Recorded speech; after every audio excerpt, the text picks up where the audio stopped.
Shalom, bien-aimés de Dieu, je vous salue dans le nom précieux de Jésus-Christ, notre Seigneur, notre Sauveur, lui qui nous a encore permis de nous réveiller ce mercredi 19 novembre 2025. Oui, mon frère, ma soeur, c'est une grâce d'avoir encore le souffle de vie.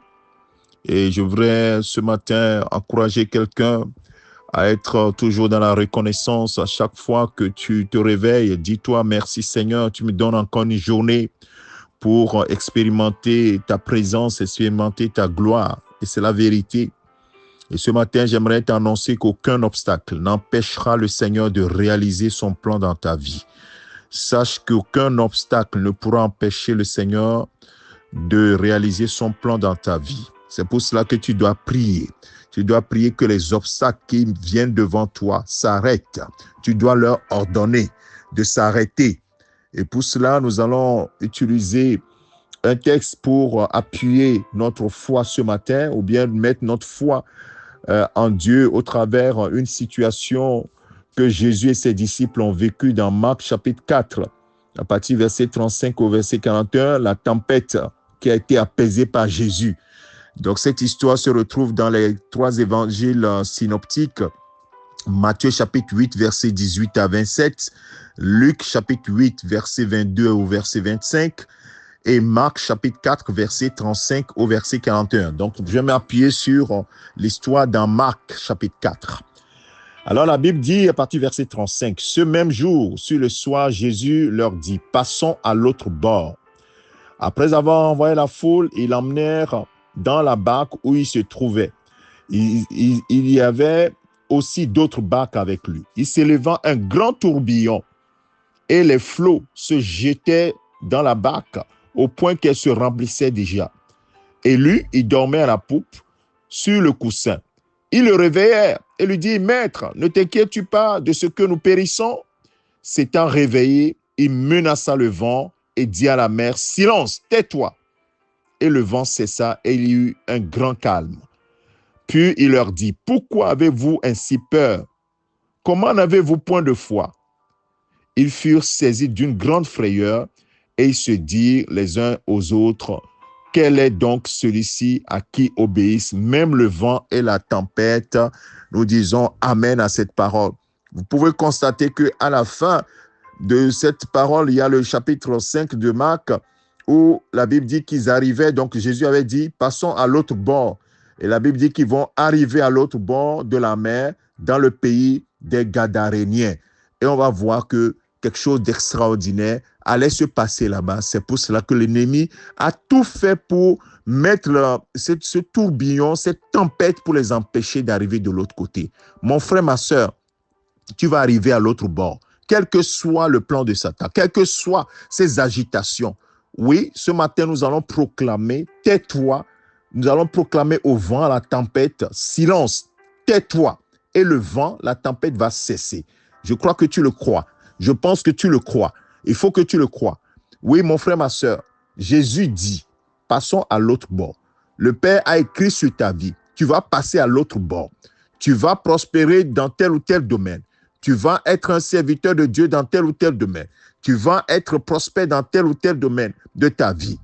Et là, tu as même eu des songes, tu as même eu des révélations là-dessus, mais tu ne vois rien arriver. Mon frère, ma soeur, je te dis que rien ne pourra empêcher. Les tempêtes qui sont dans ta vie actuellement, c'est pour manifester la gloire de Dieu. C'est pour justement montrer que, oui, il n'y a que Dieu qui avait fait ce plan et qui pourrait vraiment le mettre à exécution. Oui, c'est pourquoi tu dois te lever dans la prière, non pas avec peur, mais avec foi, avec autorité, et dis, toi obstacle, toi vent, toi tempête qui s'élève dans ma vie, tu ne peux pas empêcher Dieu de faire ce qu'il a prévu de faire au cours de cette année 2025. Il nous reste quelques semaines pour la fin de cette année. Le Père, Dieu a écrit quelque chose sur moi pour 2025. Cela va s'accomplir assurément. C'est pourquoi toi vent, tais-toi, toi tempête, silence. Je te l'ordonne au nom de Jésus-Christ. Voilà, je suis en train de faire la prière de quelqu'un déjà. Je suis en train de faire la prière de quelqu'un. Mon frère, ma soeur, voilà cette histoire qui nous montre que Satan ne veut pas que les hommes soient libérés. Satan ne veut pas voir notre vie prospérer. L'homme de Gadara qui est de l'autre côté, que Jésus et ses disciples doivent aller voir. Jésus n'a pas dit à ses disciples, nous passons de l'autre côté pour voir un homme qui est terrible. Un homme qui est, d'après sa famille, complètement mort parce qu'il est devenu un fou qui terrorisait toute la région. Un fou qui vivait, qui avait pour demeure les sépulcres, c'est-à-dire vit dans un cimetière. Et toutes les chaînes qu'on mettait pour le retenir, il les coupait, il les détruisait. Et tout le monde avait peur de passer par là. Mais cet homme, Dieu a eu compassion. Bien-aimé de Dieu, Dieu est bon et il veut faire de bonnes choses. Mais Satan, lui, veut que les gens demeurent dans leur état parce que c'est un voleur, parce que c'est un destructeur. Il ne vient que pour dérober, égorger, détruire, égorger. C'est son but. Jean chapitre 10, verset 10 nous le dit. Mais Jésus, quoi? Jésus est le bon berger. Il est le bon berger qui vient pour que ses brebis aient la vie et soient dans l'abondance. C'est pourquoi il faut que tu aies confiance en Jésus-Christ. Quand il te dit allons de l'autre côté, il sait ce qu'il est en train de faire.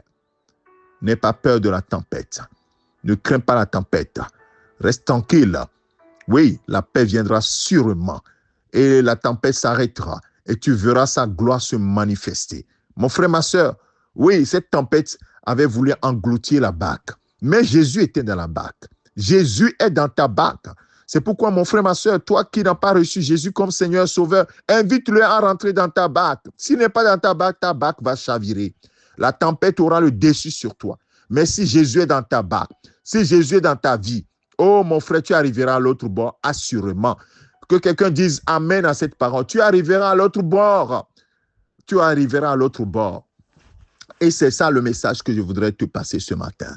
Je ne vais pas trop commenter. Toi-même, tu as compris déjà le message. La tempête qui s'est levée dans ta vie, mon frère, ma soeur, elle est levée par l'ennemi pour t'empêcher d'arriver à l'autre bord. Mais tu vas y arriver. Est-ce que tu crois ce matin que tu vas y arriver? Tu vas arriver à l'autre bord, comme le Seigneur a prévu.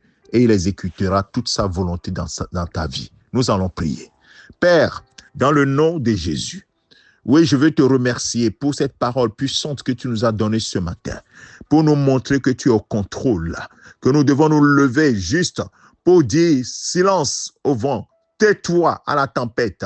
Oui, Seigneur, je prie ce matin que la tempête de quelqu'un écoute la parole de l'Éternel. Au nom de Jésus-Christ, tais-toi, silence, fais silence maintenant. Je te l'ordonne, fais silence, arrête-toi maintenant. Au nom de Jésus, et que la gloire de Dieu se manifeste dans ma vie, dans la vie de mon frère, dans la vie de ma soeur. Oui, arrête-toi, tempête, d'empêcher, oui, les serviteurs de Dieu d'aller à l'autre bord pour accomplir la volonté de Dieu qui est de libérer cet homme de Gadara. Oui, Père, je prie ce matin que ce que tu prévois dans ma vie, dans la vie de mon frère, de ma soeur, pour être une source de bénédiction, non pas pour la famille de mon frère, de ma soeur, mais pour toute une région, toute une famille, tout un pays. Je prie que, Seigneur, le vent s'arrête, la tempête s'arrête maintenant, au nom de Jésus-Christ. Toi, tempête, toi, vent, tu n'as pas de pouvoir d'arrêter le plan de Dieu sur la vie d'un enfant de Dieu. C'est pourquoi ce matin, écoute la parole de l'Éternel et arrête-toi maintenant. Arrête-toi maintenant. Ce que le Père a prévu de faire dans la vie de ses enfants. Oui, en cette année 2025, les semaines qui arrivent, tu ne peux pas l'empêcher. Oui, ça n'est assez. Ce que tu as fait jusqu'à présent, ça n'est assez. Maintenant, nous t'ordonnons. Je t'ordonne au nom de Jésus. Arrête-toi maintenant. Arrête-toi maintenant. Arrête-toi maintenant. Je te l'ordonne au nom de Jésus. Silence. Tais-toi maintenant. Au nom puissant de Jésus-Christ. Et que la gloire de Dieu fasse son entrée et manifeste sa puissance. Parce que c'est ce que le Père a prévu et c'est ce qui va se passer. Merci, Père, de ce que tu es fidèle et c'est ce que tu le fais. Tu fais pour la gloire de ton seul nom dans notre vie. Nous voulons témoigner. Oh, mon frère veut témoigner, ma soeur veut témoigner à la gloire de ton seul nom. Comme cet homme de Gadara qui est allé dans toute la Décapole pour aller annoncer ce que Jésus a opéré dans sa vie. Gloire, honneur, célébration à toi, Père, toi qui es fidèle. Merci Seigneur de ce que tu as libéré une vie ce matin, de ce que tu as amené à l'autre bord une vie ce matin. Oh, ceux qui sont encore sur la mer, Seigneur, merci de ce que le vent a fait silence, la tempête s'est arrêtée définitivement au nom de Jésus-Christ. Merci Père. Amen. Mon frère, ma soeur, que le Seigneur te bénisse. Je te souhaite une excellente journée. C'était ton serviteur, le pasteur Alexandre. Fais cette prière et garde l'assurance dans le Seigneur Jésus-Christ. Ce qu'il a fait hier, il le fait encore aujourd'hui. Il n'a pas du tout changé. Au nom de Christ Jésus, nous avons prié. Amen.